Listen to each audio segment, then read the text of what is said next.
आर्य समाज की स्थापना में और थियोसॉफिकल सोसाइटी की स्थापना में जो समानता थी वो ये थी कि हम लोग केवल एक ईश्वर की आराधना करके, वो भी ईश्वर कैसा हो, निर्गुण हो, निराकार हो, अवतार इत्यादि से रहित हो, उसकी कोई निश्चित मूर्ति विधान से पूजा न हो, और साथ साथ हम जन्म के आधार पर किसी भी वर्णाश्रम व्यवस्था का समर्थन न करें।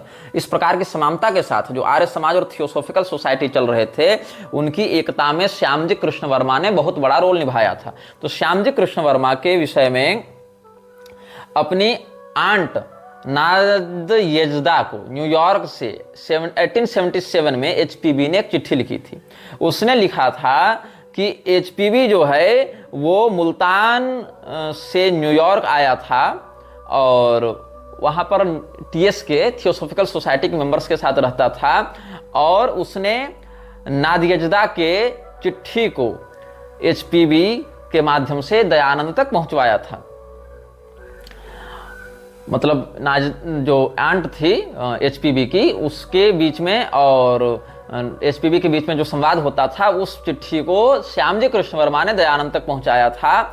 और आलकट की भी मित्रता इन लोगों से थी, जो कर्नल आलकट, हेनरी आलकट टीएस का फाउंडिंग मेंबर रहा, उसके साथ।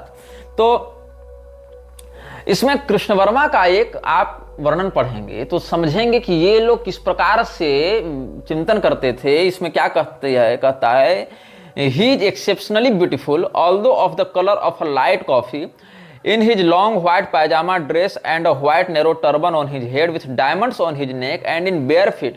He is really a curious sight among the Americans in black coats and white collars. When one sees him the first time, he seems not more than 25, but there are moments he looks like 100 years old man. कभी कभी उसे देखकर लगता है कि वो 25 साल का नौजवान है, और कभी कभी उसे देखकर लगता है कि वो 100 साल का बूढ़ा है। इतना अंतर ये वर्णन कर रही है। सफेद रंग का कुर्ता पैजामा पहनकर, एक पगड़ी माथे पर रखकर, और उस पगड़ी में जो है वो हीरे जड़े हुए हैं, हीरों की हार, हीरों की माला, हीरों का हार पहनकर वो नंगे पैर घूमता है अमेरिका में। ये श्यामजी कृष्ण वर्मा का उसने चित्रण किया है। सफेद लाइट कॉफी के समान इसका रंग है, भूरे कलर का ये व्यक्ति है, मतलब जो इंडियन स्किन कलर एक ट्रेडिशन चलता है गेहुआ रंग का, वो है। साथ साथ इसने सफेद कुर्ता पैजामा पहन रखा है, माथे पर पगड़ी है और गले में हीरों का हार है, नंगे पैर ये अमेरिका की सड़कों पर चल रहा है। तो वहां पर जो ब्लैक कोट इत्यादि पहने हुए व्हाइट कॉलर वाले जो अमेरिकन हैं, उनके बीच में इसकी एक अलग छवि बनती है और सभी लोग इसकी ओर स्वभावतः आकर्षित होते हैं। तो ये व्यक्ति जो श्यामजी कृष्ण वर्मा, ये बहुत पैसे वाला था, ये बहुत ही धनी व्यक्ति था, और इस व्यक्ति ने अमेरिका में थियोसॉफिकल सोसाइटी को अच्छा खासा दान दिया था। कब दिया था? हालांकि डॉलर की कीमत उस समय कुछ और थी, लेकिन फिर भी $20,000 इसने अमेरिकन थियोसॉफिकल सोसाइटी को दान दिया था। कितना? $20,000, वो भी करेंसी में नहीं, सोने में, गोल्ड में इसने पे किया था। रुपये में, मतलब ये नोट में या कॉइन्स में नहीं पे किया था, इसने गोल्ड में पे किया था, मतलब उतने मूल्य का gold. Krishna Varma was en route to South America the day after this letter was written. इस चिट्ठी के बाद वो अमेरिका गया, South America, but had donated $20,000 in gold to the society before living. अब आगे क्या हुआ? कृष्ण वर्मा के विषय में एचपीबी ने एक दूसरे कृष्ण वर्मा की भी इसमें चर्चा की है। The second Krishna Varma, Shyamji the chief apostle the people and pupil of our Swami will come to the next winter here to teach. He wants to prove by facts and statistics that all the Hindus who were converted into Christianity became drunkards, liars and thieves.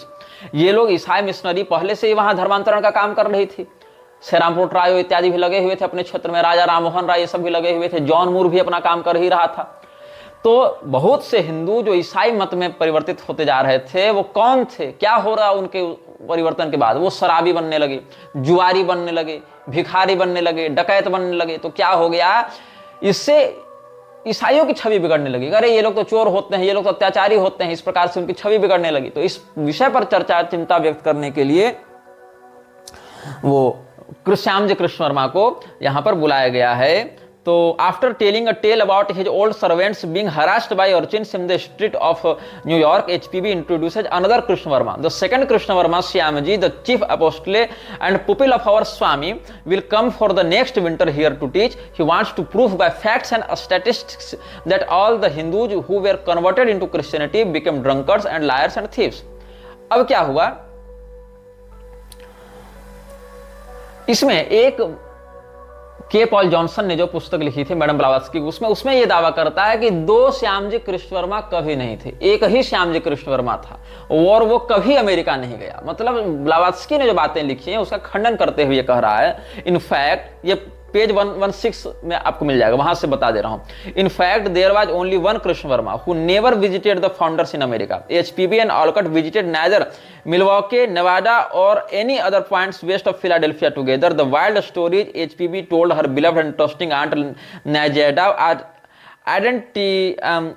indicative of an uncontrollable need to exaggerate her relationship with oriental teachers. मतलब इसमें जो है, जो अपना विशेष महत्व बड़े बड़े साधु महात्मा और ज्ञानी ध्यानी के बीच में स्थापित करना चाहती थी एचपीवी, क्योंकि वेदों की भाषा को बदलवाने तक के लिए इसने सोच लिया बात, तो सोच लो कितनी महत्वाकांक्षी महिला रही होगी. तो इसने बहुत कुछ बातें ऐसी कही हैं अपने क्षेत्र में अपने लोगों के ऊपर प्रभाव जमाने के लिए कि लोग उसको एक बहुत ही प्रबुद्ध और बहुत ही विजनरी महिला के रूप में देखना प्रारंभ करें. ऐसा भी एक पक्ष प्राप्त होता है. अब श्यामजी कृष्ण वर्मा थियोसॉफिकल सोसाइटी के हिस्ट्री में एक महत्वपूर्ण फिगर है, इसमें कोई संदेह नहीं, क्योंकि इस नाम का एक वास्तविक व्यक्ति था. वो वास्तविक व्यक्ति इतना धनी हुआ करता था, इसमें कोई संदेह नहीं है. लेकिन आप जब पढ़ेंगे थियोसॉफिकल इनलाइटमेंट, जो जॉशलिन गॉडविन की पुस्तक है, वहां पर एचपीवी का एक वर्णन प्राप्त होता है कि California was an early Buddhist centre on account of the migrant workers who came there from across the Pacific. The priest of one California temple, Wong Shin Fu, appeared in New York in April 1877, lecturing in fluent English. He was introduced at a reception given by Blavatsky at her apartment. In Isis Unveiled, she quotes a conversation with him. तो अलग अलग स्थानों से कर्मचारी बाहर भेजे जाते थे ट्रेडिंग करने के लिए, वहां पर बगानों में काम करने के लिए अलग अलग गुलामों के माध्यम से खरीद फरोख्त होती थी. तो बहुत से बौद्धों को भी भेजा गया था. पैसिफिक के पार होते हुए बौद्ध सब जब गए हैं तो कैलिफोर्निया में उन्होंने बौद्धिस्ट टेम्पल का भी निर्माण किया था. वहां का एक हाई प्रिस्ट था वोंग शिन फू, वो बहुत ही अच्छी अंग्रेजी बोलता था. तो अंग्रेजी जब बड़ी धुआंधार बोले, फर्राटेदार बोले, तो लोग उसकी बात को सुनने के लिए प्रभावित हों, तो बौद्ध मत के प्रति आकर्षण बढ़ने लगा. तो ऐसे ही लोगों को चाहिए था कि कुछ ऐसे वक्ताओं को चुने जो कि संस्कृत में, हिंदी में, अंग्रेजी में, फ्रेंच में, रशियन में फ्लुएंटली बोल सके, ताकि उसकी वक्तृत्व शैली से प्रभावित होकर लोग थियोसॉफिकल सोसाइटी से जुड़ते रहें. तो 1877 में जो न्यूयॉर्क वर्ल्ड मैगजीन छपी, उसके 30 अप्रैल 1877 में ये अकाउंट पब्लिश किया गया है, जहां वोंग शिन फू ने एचपीवी के मिशनरी कार्यों को और कृष्ण वर्मा से भेंट और मौर्य से भेंट, इन सब की बातों को डिनोट वहां पर किया है. तो एक पुस्तक लिखी गई थी केसी यादव के द्वारा, केएस आर्या के द्वारा भी, Arya Samaj and the freedom movement. तो Arya Samaj and the freedom movement, इस पुस्तक के वॉल्यूम 1 में आप देखेंगे तो 1875 से 1918 इस समय तक की बातों को इसमें डॉक्यूमेंट किया गया है. तो इसमें कृष्ण वर्मा का इन्होंने चित्रण किया है. ये क्या कहता है, a brilliant scholar and leader of the Bombay Arya Samaj who became a loyal theosophist. Born in 1857 to a Brahmin family in Kutch, he was educated in his hometown of Mandavi before completing high school in Bombay. Then there he took a prize in Sanskrit, which was an omen of his future career. In 1875 he married a rich merchant's daughter and shortly thereafter was involving in the founding of the Arya Samaj in Bombay. In 1877 to 1878 he did a propaganda tour through Western India for Swami Vivekananda. After being introduced to the English Sanskritist Professor Monier Williams, he went to England in April 1879 at his invitation. Krishna Verma made his decision after lengthy discussions with H.P. and Alcott. तो यहाँ के Paul Johnson का वो दावा भी निरस्त कर दिया जाता है आर्य समाज के ही विशेषज्ञों के द्वारा, जब वहां पर कृष्ण वर्मा के साथ एचपीवी के कनेक्शंस को रिफ्यूट किया है के पॉल जॉनसन ने, तो आर्य समाज के ही लोगों ने कहा, केएस आर्या वगैरह ने जो Arya Samaj and freedom movement लिखी, उसमें उन्होंने कहा कि नहीं नहीं, मतलब उससे पहले ही छप चुकी थी पुस्तक, लेकिन वहीं से ये बात खंडित हो जाती है कि कृष्ण वर्मा तो एचपीवी से मिला भी था, अलकट से मिला भी था, ये इंग्लैंड वगैरह गया भी था और मुंबई में इसी ने दयानंद सरस्वती के साथ मिलकर आर्य समाज की स्थापना भी की थी, उसकी बात को फैलाने दक्षिण भारत में घूमा भी था एवं ये थियोसॉफिकल सोसाइटी का एक लॉयल मेंबर भी था। इंदुलाल याग्निक ने श्यामजी कृष्ण वर्मा की जीवनी लिखी है जो 1950 में छपी थी।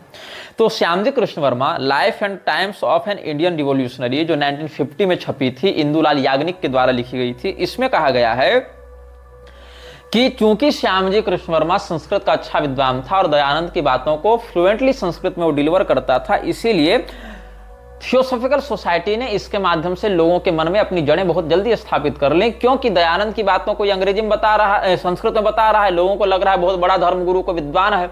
ये थियोसॉफिकल सोसाइटी का लॉयल था। थियोसॉफिकल सोसाइटी इसको खूब फंडिंग दिया करती थी, खूब इसको स्पॉन्सर किया करती थी। तो क्या हुआ कि इसको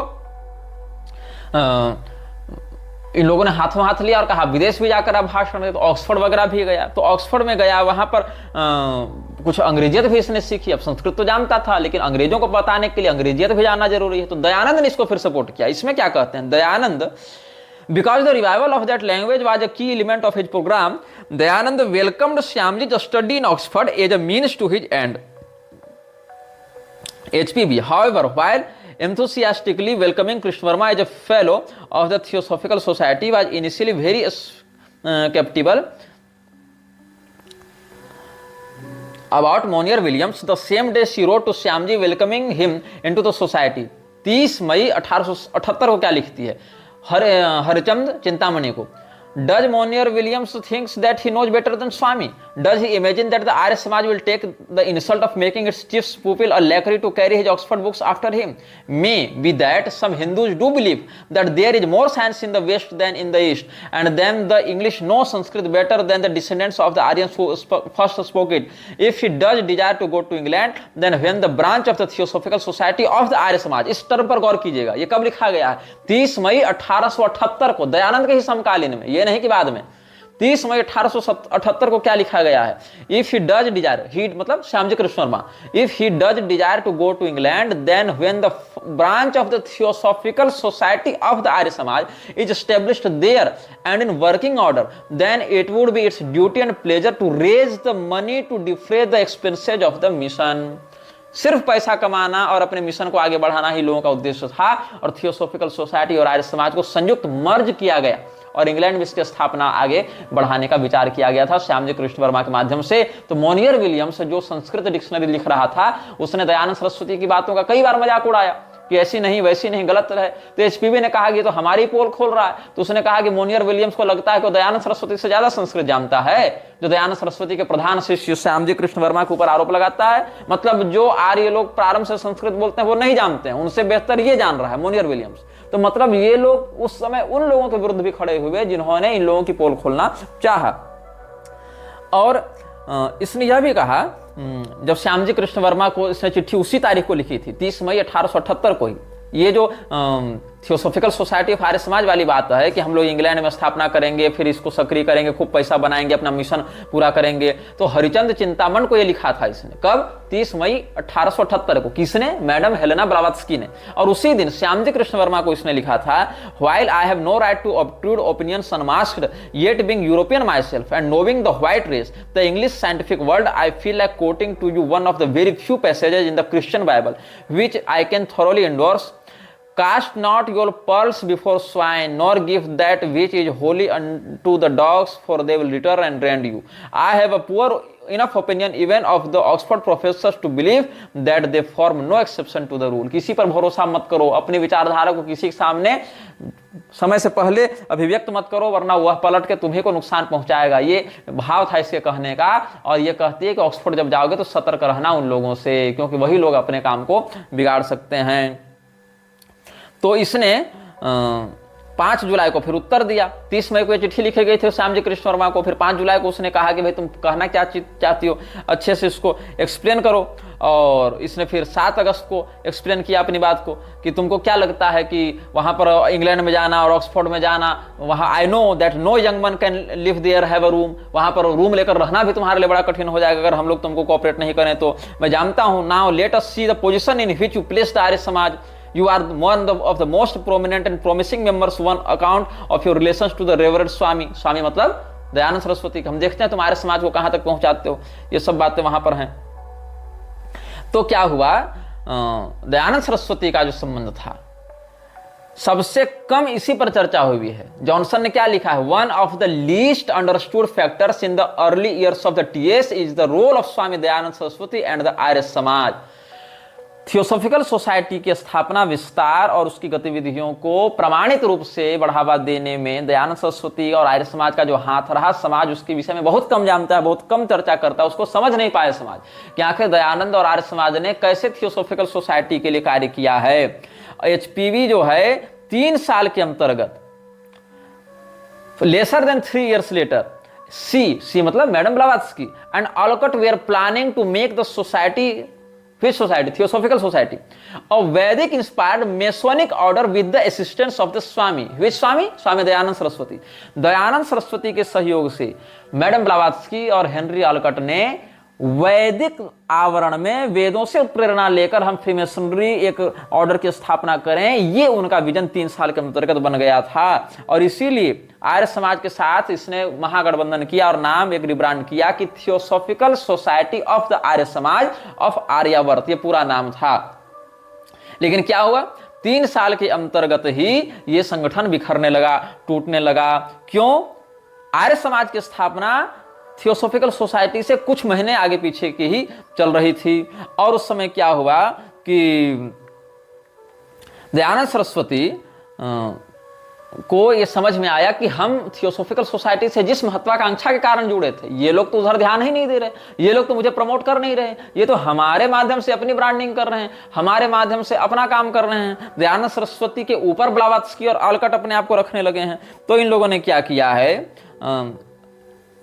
एचपीवी ने एक पुस्तक लिखी थी caves and jungles of Hindustan, वहां पर दयानंद सरस्वती का उसने चित्रण करते हुए कहा कि ये जो है लूथर ऑफ इंडिया है, मार्टिन लूथर किंग है इंडिया का।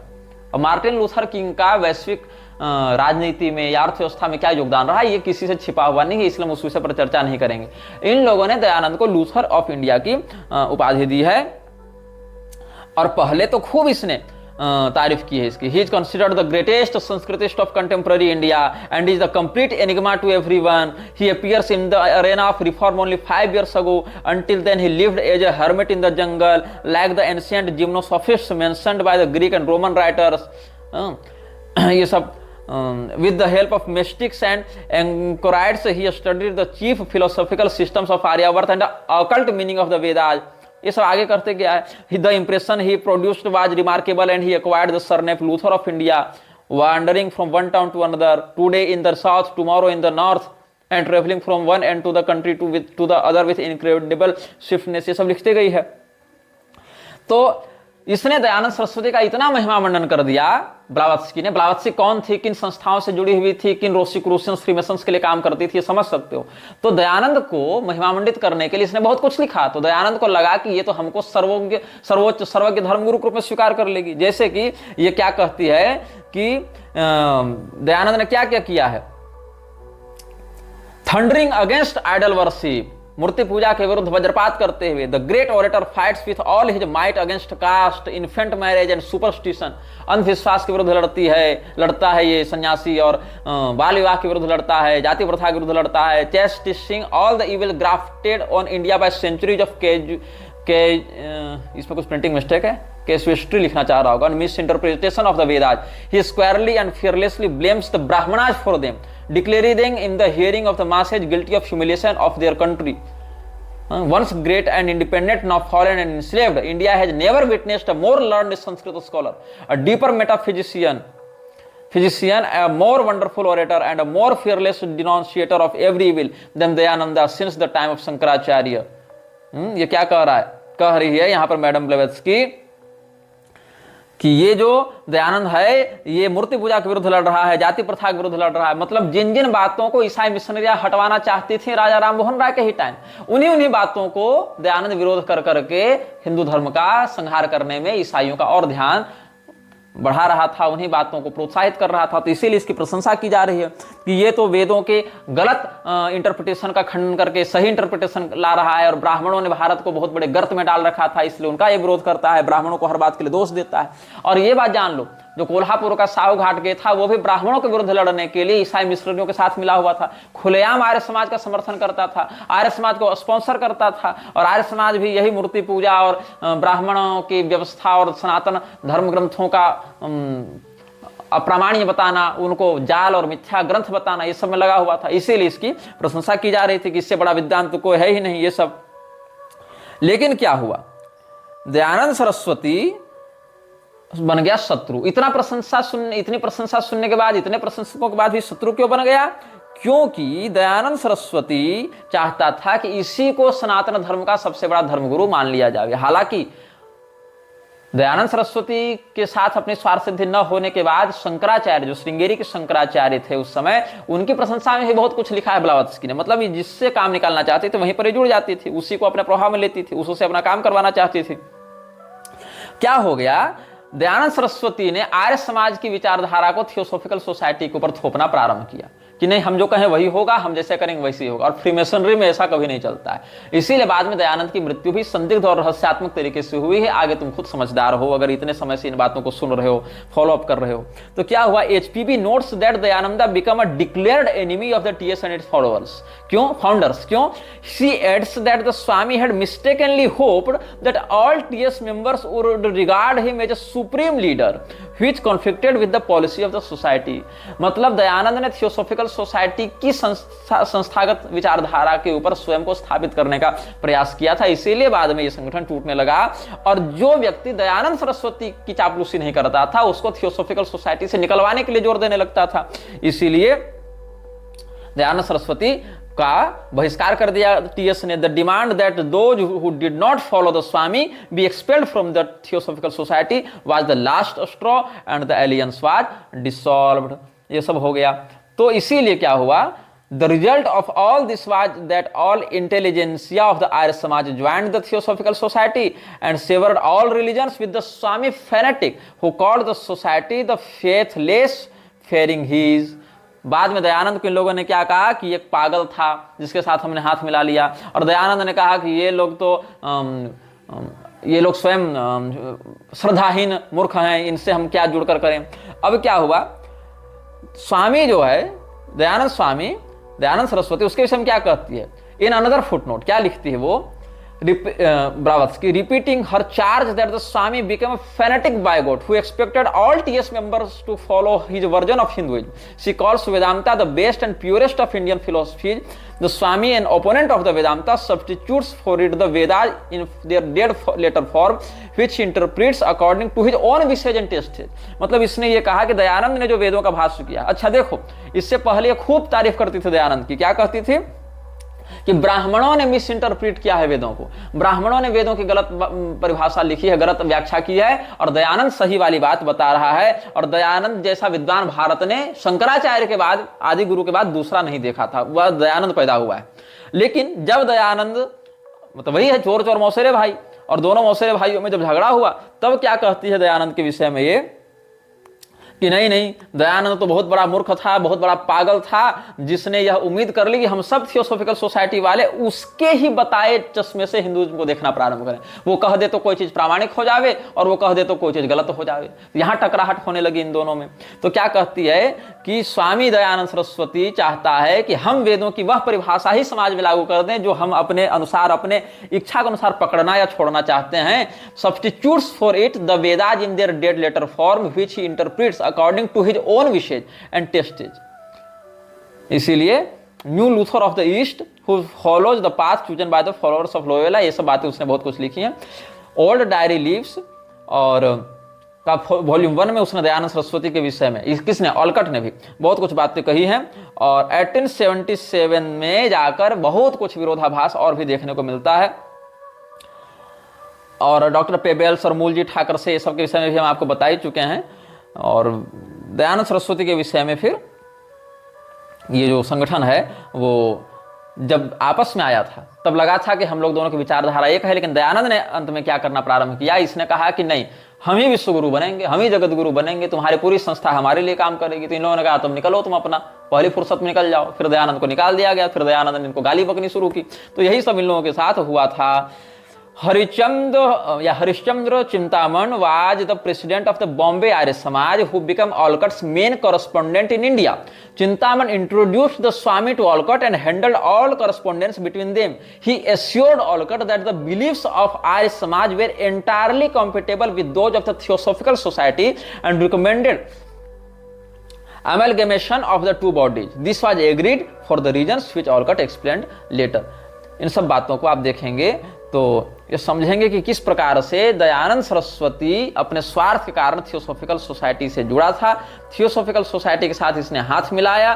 थियोसॉफिकल सोसाइटी के ही संस्थागत उद्देश्य को आर्य समाज पूरा करने में लगा हुआ था कि भारत की हिंदुत्व विचारधारा के मूल जो आधारभूत बातें हैं उनसे इसको दूर किया जाए, ताकि आज न सही कुछ समय बाद सही, लेकिन ईसाइयत की ओर इनको ढकेला जा सके। तो उसमें एक रिकॉर्डिंग सेक्रेटरी हुआ करता था, ऑगस्टस गॉस्टम। ऑगस्टस गॉस्टम ने एक चिट्ठी लिखी थी। कब लिखी थी? 22 मई 1878 को दयानंद सरस्वती के लिए। उसने क्या लिखा है मैं पढ़कर आपको सुनाता हूं। You are respectfully informed that at a meeting of the Council of the Theosophical Society held at New York on the 2nd of May 1878, the President in the chair upon motion of Vice President A. Wilder, seconded by the corresponding Secretary H.P. Blavatsky, it was unanimously resolved that the Society accept the proposal of the Arya Samaj to unite with itself, and that the title of this society be changed to the Theosophical Society of the Arya Samaj of India और आर्यवर्त बाद में। Resolved that the Theosophical Society for itself and branches in America, Europe and elsewhere hereby recognize Swami Dayanand Saraswati, Pandit, founder of the Arya Samaj, as its lawful director or chief. Awaiting the signification of your approval and any instructions that you may be pleased to give, I am honored, sir, by order of the council, respectfully yours, Augustus Gostam, recording secretary. इसका वर्णन कहाँ है? देवेंद्र बाबू ने लिखी थी दयानंद चरित, और इसके पृष्ठ 275-76 में मिलेगा, और पृष्ठ 162-63 देख लेना, life and teachings of Swami Dayanand theosophist, इस पुस्तक में देख लेना। तो लोगों को अगर ये लगता होगा कि दयानंद सरस्वती की योग्यता से प्रभावित होकर थियोसोफिकल सोसाइटी वाले जाकर कहे कि सर हमारा मार्गदर्शन कीजिए गुरुदेव, तो ऐसी बात नहीं है। ऑलकट को जब हरिश्चंद्र चिंतामण ने दयानंद से मिलवाया और इन लोगों ने दयानंद के साथ मीटिंग्स की और ये पता चला कि ये तो आर्य समाज की स्थापना करके इस प्रकार का विचार रखता है, तो दयानंद से ये लोग प्रभावित नहीं हुए, दयानंद ही इन लोगों से प्रभावित हुआ। अच्छा ये तो वैश्विक विस्तार में हमारा सहयोग कर सकते हैं, हमको इंटरनेशनल पहचान देने में, हमारे लिखे ग्रंथों को हिंदुत्व के ही उद्धारक रूप में मान्यता दिलाने में सहयोगी हो सकते हैं। तब इसने चिट्ठी लिखी थी दयानंद ने इन लोगों को, और 22 मई 1878 को न्यूयॉर्क में थियोसॉफिकल सोसाइटी की बैठक हुई इस चिट्ठी के आलोक में। जो बैठक का अध्यक्ष कौन था? ये लोग ए वेल्डर, एचपी ब्लावत्स्की, ये सब वहां पर थे चेयर पर बैठे हुए।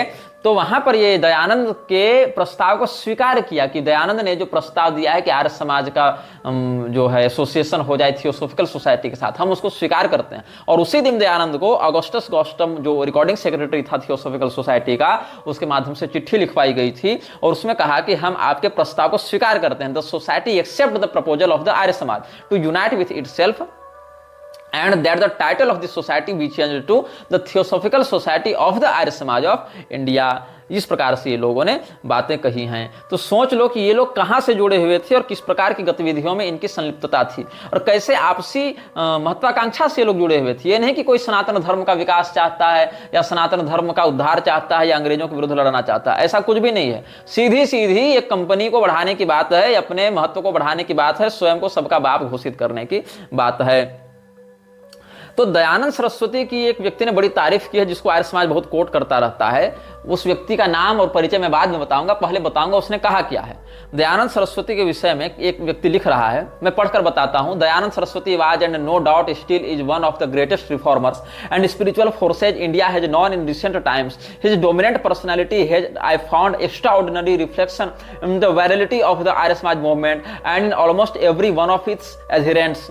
ये सब बातें उसने आगे लिखी हैं।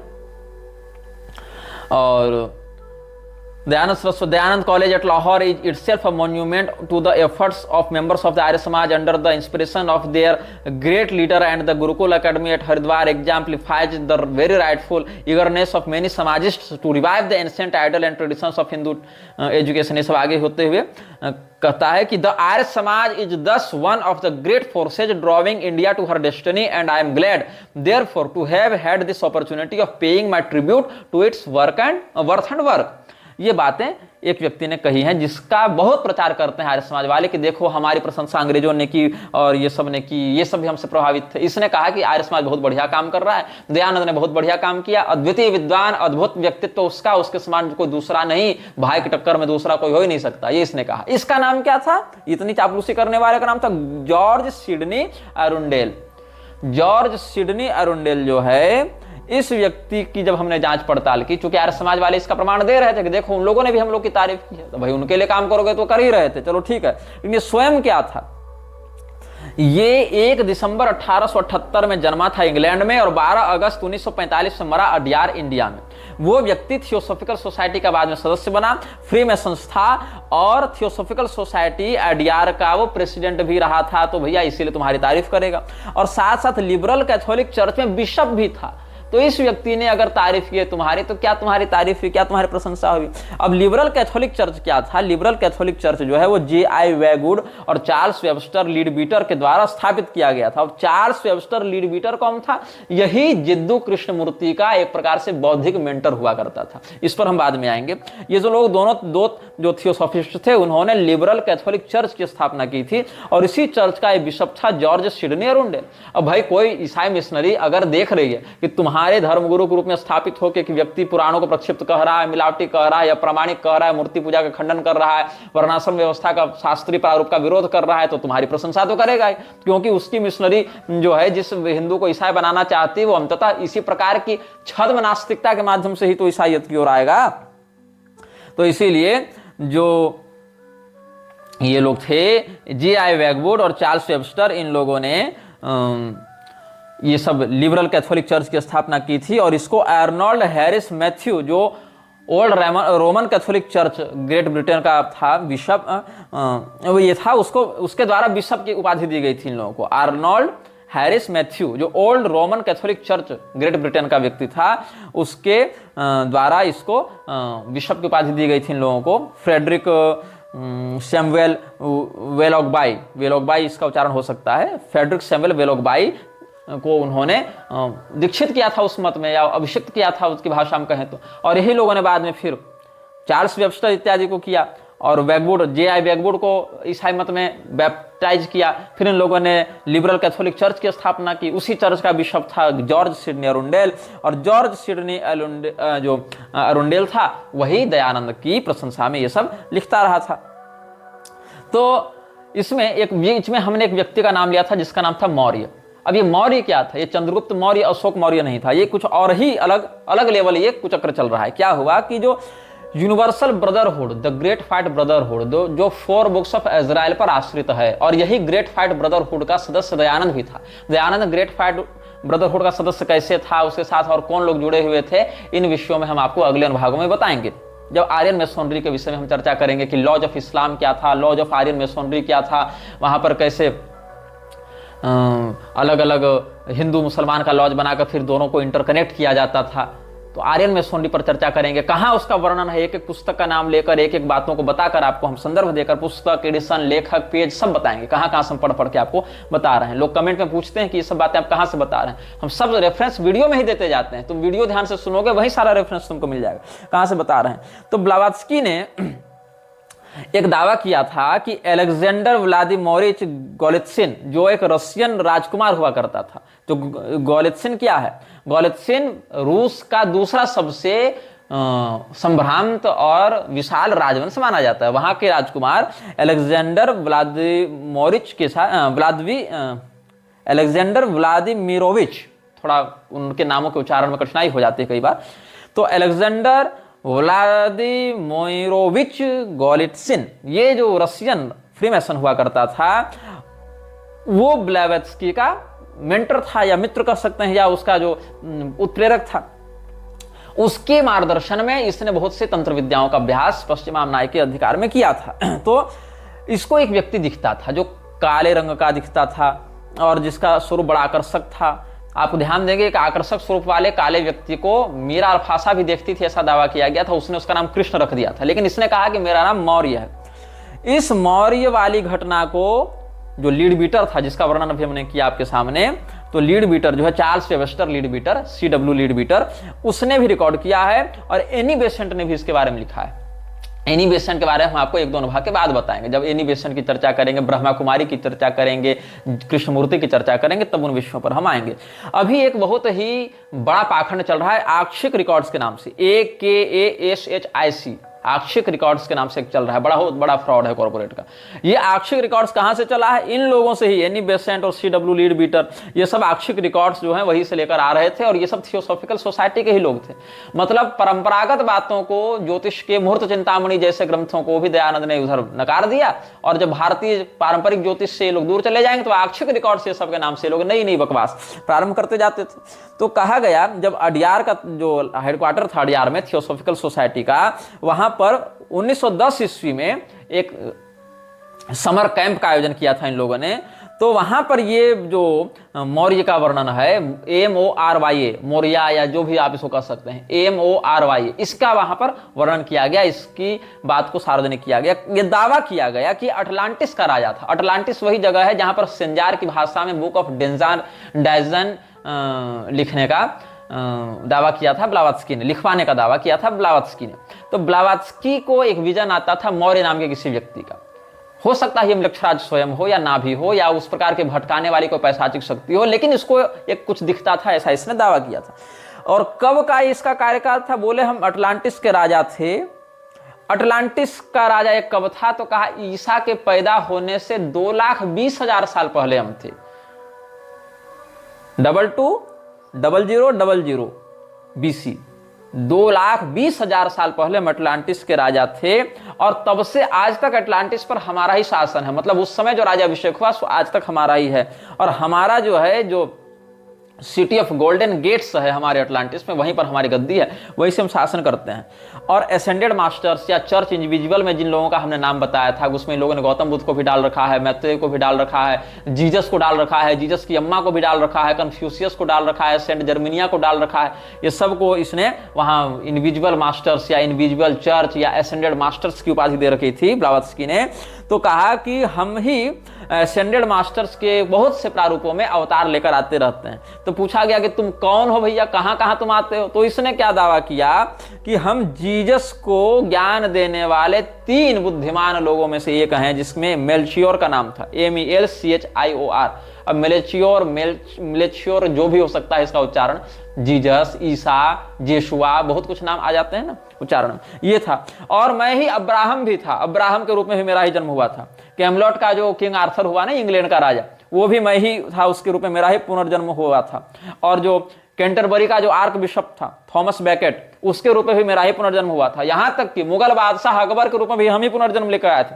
शम्स तबरेजी के बारे में आप खोज लेंगे, वो भी हमारा ही पुनर्जन्म था। सर थॉमस मोरे, वो भी मेरा ही पुनर्जन्म था। सर्जियस ऑफ रेडोनेज, वो भी मेरा ही था। तो ये जो इसने दावा किया कि मेरा नाम मौर्य है, हम अटलांटिस के राजा हैं पिछले 2,20,000 सालों से, और समय समय पर अलग अलग राजाओं का, अलग अलग गुरुओं का, अलग अलग नोबल पर्सन्स का हम अवतार लेकर तुम्हारे सामने आते रहते हैं। इन सब बातों का आश्रय लेकर ये लोग इन बातों का प्रमाण प्रस्तुत करते रहते थे। और हमारे जो मान्य सनातन धर्म के वेद, वेदांत, स्मृति, पुराण है, उनको प्रक्षिप्त, उनको मिलावटी, उनको अप्रामाणिक, उनको ब्राह्मणों के द्वारा किया गया षड्यंत्र, ये सब घोषित करते रहते थे, ताकि एक और हमारी सत सनातन व्यवस्था से, सच्चिदानंद घन परमात्मा की जो विशुद्ध शास्त्रीय परंपरा, उससे निष्ठा टूटे लोगों की, और दूसरी ओर इन काल्पनिक बातों, या काल्पनिक न भी सही लेकिन एक पैशाचिक भ्रामक चित्रण के द्वारा हिंदुओं को अपनी ओर आकर्षित किया जा सके, उनके मन में एक आकर्षण उत्पन्न करके उनको ईसाईयत में दीक्षित किया जा सके।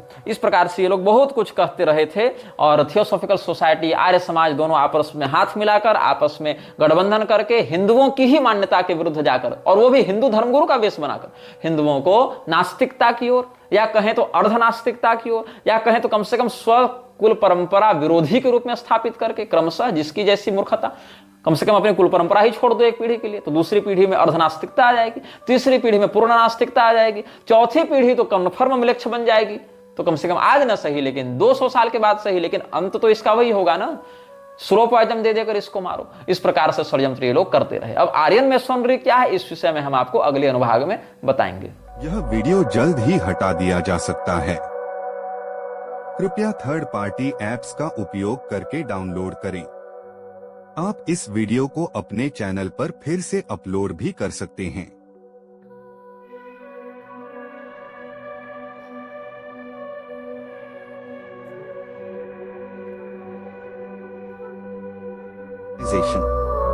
This video may get deleted soon. Please download using third-party apps. You may also re-upload this video on your channels. Thank you.